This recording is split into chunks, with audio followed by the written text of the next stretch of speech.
नमस्कार दोस्तों, विकास एनालिसिस में आप सभी का स्वागत है। और दोस्तों, आज हम कंप्यूटर के टॉप 10 महत्वपूर्ण प्रश्न देखेंगे जो कि दोस्तों आपके प्रीवियस ईयर एग्ज़ाम में पूछे जा चुके हैं और आने वाले एग्ज़ाम के लिए बहुत ही महत्वपूर्ण होंगे।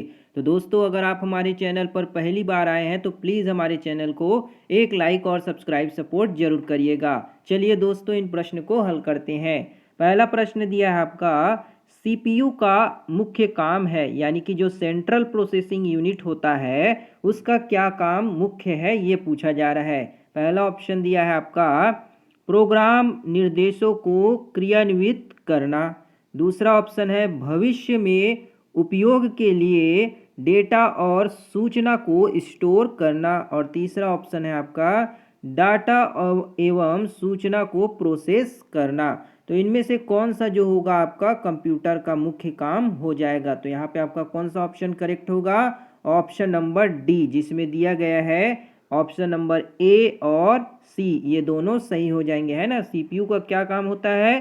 प्रोग्राम जो होते हैं उनके निर्देश को क्रियान्वित यानी कि संचालित करना होता है, और डाटा और सूचना को प्रोसेस करने का काम भी कौन करता है? सीपीयू करता है। तो यहाँ पे आपका ऑप्शन नंबर डी करेक्ट हो जाएगा। अगला प्रश्न देखते हैं। अगला प्रश्न दिया है आपका यहाँ पे, निम्न में से कौन एक कंप्यूटर आंकड़ों की त्रुटियां प्रदर्शित करता है ना। कंप्यूटर के जो आंकड़े हैं उनकी त्रुटियों को, यानी कि जो एरर है उसको कौन प्रदर्शित करता है। पहला ऑप्शन है आपका चीप, दूसरा है बग, तीसरा ऑप्शन दिया है आपका बाइट, और चौथा दिया गया है आपका बीट। तो कौन सा जो ऑप्शन होगा यहाँ पे कंप्यूटर के आंकड़ों में त्रुटियों को प्रदर्शित करेगा? तो इसका सही आंसर क्या हो जाएगा? वो होगा आपका बग, है ना। कंप्यूटर में किसी भी बग जो होता है वो त्रुटियां, एरर्स को बताता है। बाकी ऑप्शन देख लेते हैं। यहाँ पे आपका बाइट दिया है ना। बाइट का मतलब क्या होता है? तो कंप्यूटर की एक मेमोरी यूनिट है। क्या है ये? मेमोरी यूनिट होती है। कौन? बाइट, है ना। एक मेमोरी यूनिट होता है, तो इसको आप याद रखिएगा। मेमोरी यूनिट होती है और 8 बीट मिलकर के क्या बनाते हैं? 8 बिट्स मिलकर के बनाते हैं एक बाइट के बराबर होता है। ये एग्जाम में कई बार पूछा जाता है, तो इस पॉइंट को भी आप याद रखिएगा, है ना। अगला जो है आपका बीट, है ना। तो बीट क्या होता है? तो बीट जो होता है वो क्या है? बाइनरी डिजिट को कहा जाता है ना। जो बाइनरी डिजिट होता है, क्या होता है? बाइनरी डिजिट, है ना। बाइनरी डिजिट को ही क्या कहते हैं हम? बीट कहते हैं। जो कि कंप्यूटर पर डेटा और इन्फॉर्मेशन को क्या करता है? ये उसकी सबसे छोटी यूनिट को हम क्या कहलाता है? बीट कहलाता है ना। तो यहाँ पे आप याद रखिएगा। और चिप जो होता है ये सिलिकॉन का बना होता है। कई बार एग्जाम में पूछा जाता है कि चिप क्या है, चिप किससे बनकर बना होता है?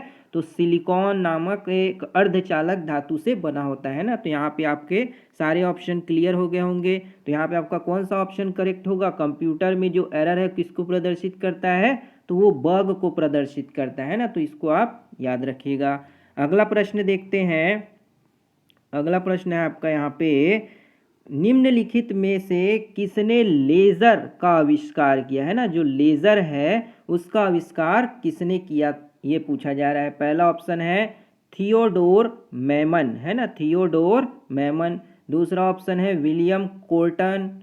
तीसरा ऑप्शन है आपका डेनिस पेपिन, और चौथा है फ्रांसिस क्रिक द्वारा। तो लेजर का आविष्कार किसके द्वारा किया गया था? इसका सही आंसर क्या हो जाएगा?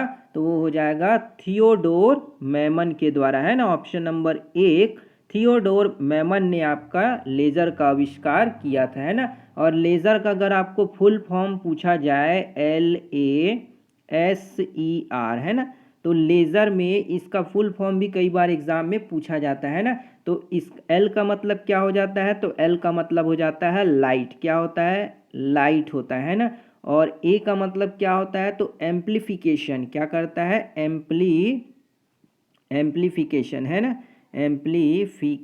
एम्प्लीफिकेशन होता है। एस का मतलब क्या होता है? स्टिमुलेटेड, है ना। उद्दीपन करने का काम करता है। और ई का मतलब होता है एमिशन। एमिशन मतलब उत्सर्जित करना। और आर का मतलब होता है आपका रेडिएशन। क्या होता है?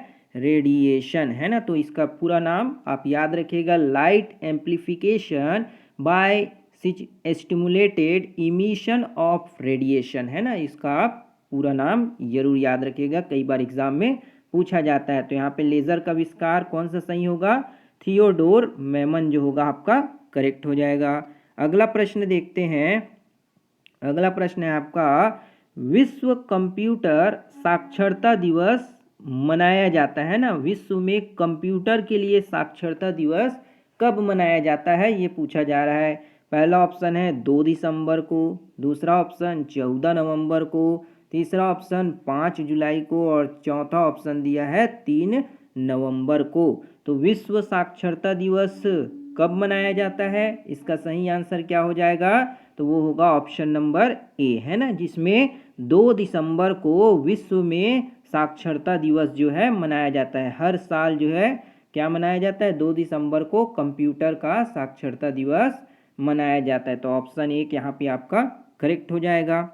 अगला प्रश्न देखते हैं। अगला प्रश्न है आपका यहाँ पे पोरीफेरल, है ना, आपका क्या दिया है, पेरीफेरल, है ना, पेरीफेरल या परिधीय का क्या तात्पर्य है ये पूछा जा रहा है। कंप्यूटर में जो पेरीफेरल्स डिवाइस बोले जाते हैं उनका क्या मतलब है ये पूछा जा रहा है। पहला ऑप्शन है कंप्यूटर से जुड़ा गया डिवाइस है, दूसरा है प्रिंटर से लगा पेपर, तीसरा ऑप्शन है वेबसाइट है और चौथा है आपका सॉफ्टवेयर है। तो पेरीफेरल जो परिधि है इसका क्या अर्थ हो जाएगा, तो पेरीफेरल जो होते हैं, पेरीफेरल जो डिवाइस होते हैं ये इस तरह के डिवाइस हैं जो कि कंप्यूटर के बाहर के जो पार्ट्स होते हैं उनके माध्यम से जोड़ा जाता है ना। जो उनके पोर्ट्स होते हैं, पोर्ट्स, है ना, जो बाहरी पोर्ट होते हैं ना कंप्यूटर में, आपने देखा होगा पीछे के साइड पोर्ट लगे हुए होते हैं जिसमें हम क्या बोलते हैं, जिसमें हम कीबोर्ड को भी जोड़ते हैं ना, कीबोर्ड को जोड़ते हैं, माउस को जोड़ते हैं, प्रिंटर को भी जोड़ते हैं। ये सब काम, जोड़ने का काम किसके द्वारा किया जाता है, पेरीफेरियल डिवाइस कहलाता है। यही क्या कहलाता है हमारा, पेरीफेरल डिवाइस कंप्यूटर।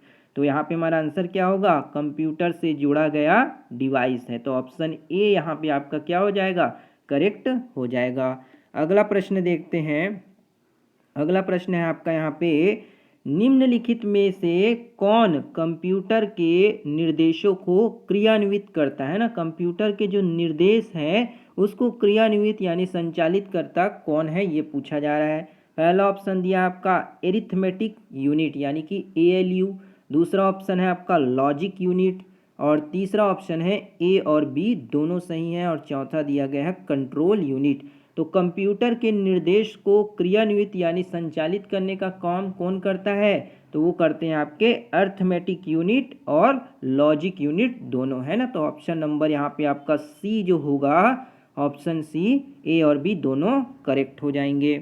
अगला प्रश्न देखते हैं।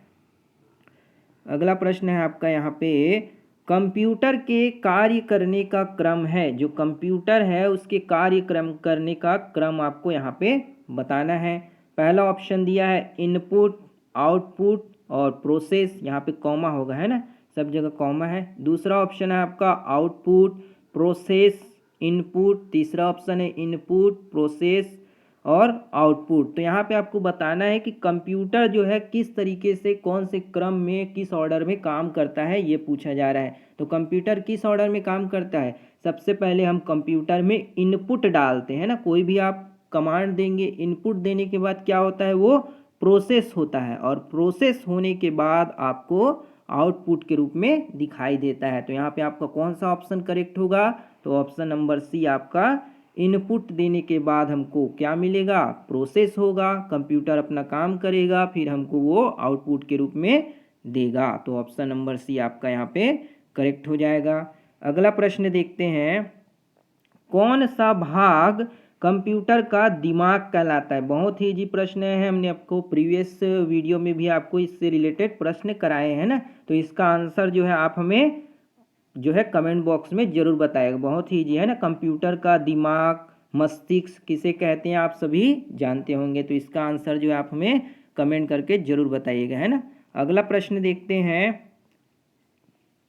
अगला प्रश्न है आपका यहाँ पे, गणित की गणनाएं की जाती है, गणित की जो गणनाएं हैं वो किस में की जाती है पूछा जा रहा है। पहला ऑप्शन है आपका रैम, दूसरा है आपका बाह्य मेमोरी, तीसरा है आपका सीयू यानी कि कंट्रोल यूनिट, और चौथा है आपका एएलयू यानी कि अर्थमेटिक लॉजिक यूनिट। तो कम गणित की गणनाएं किस में की जाती है, इसका सही आंसर क्या हो जाएगा, तो वो हो जाएगा यहाँ पे आपका एएलयू अर्थमेटिक लॉजिक यूनिट में जो है गणित संबंधी गणनाएं की जाती है। तो ऑप्शन डी यहाँ पे क्या हो जाएगा आपका करेक्ट हो जाएगा। और रैम क्या है, तो रैंडम एक्सेस मेमोरी है ना, ये आपकी प्राइमरी मेमोरी होती है, तो इसको भी आप याद रखिएगा। अगला प्रश्न देखते हैं। अगला प्रश्न है आपका यहाँ पे CPL, ये CPU होगा है ना, इसको आप सुधार लीजिएगा। CPU को इस रूप में भी जाना जाता है, CPU को हम किस रूप में और जानते हैं ये पूछा जा रहा है। पहला ऑप्शन है मस्तिष्क, दूसरा है सेंट्रल प्रोसेसिंग यूनिट, तीसरा ऑप्शन है प्रोसेसर, और चौथा है उपरोक्त सभी। तो CPU को हम किस किस रूप में जानते हैं, पहला ऑप्शन दिया है मस्तिष्क, यानी कि CPU को हम कंप्यूटर का मस्तिष्क भी कहते हैं, तो ये आपका करेक्ट हो जाएगा। दूसरा है CPU का फुल फॉर्म दे दिया गया है सेंट्रल प्रोसेसिंग यूनिट, तो ये भी आपका सही हो जाएगा। और तीसरा दिया है प्रोसेसर है ना, तो कंप्यूटर में प्रोसेसर को भी CPU कहा जाता है, तो ये भी आपका करेक्ट होगा, यानी कि ऑप्शन नंबर डी उपरोक्त सभी यहाँ पे क्या हो जाएंगे, करेक्ट हो जाएंगे। तो ये थी दोस्तों आपके टॉप 10 कंप्यूटर के जो प्रीवियस ईयर प्रश्न है ना, आपके प्रीवियस एग्जाम में पूछे जा चुके हैं और आने वाले एग्जाम के लिए भी बहुत ही महत्वपूर्ण होंगे। उम्मीद करते हैं दोस्तों आपको ये वीडियो पसंद आया होगा। अगर वीडियो बढ़िया लगा हो तो एक लाइक और सब्सक्राइब सपोर्ट जरूर करिएगा। मिलते हैं दोस्तों अगली वीडियो में, तब तक के लिए जय हिंद, वंदे मातरम।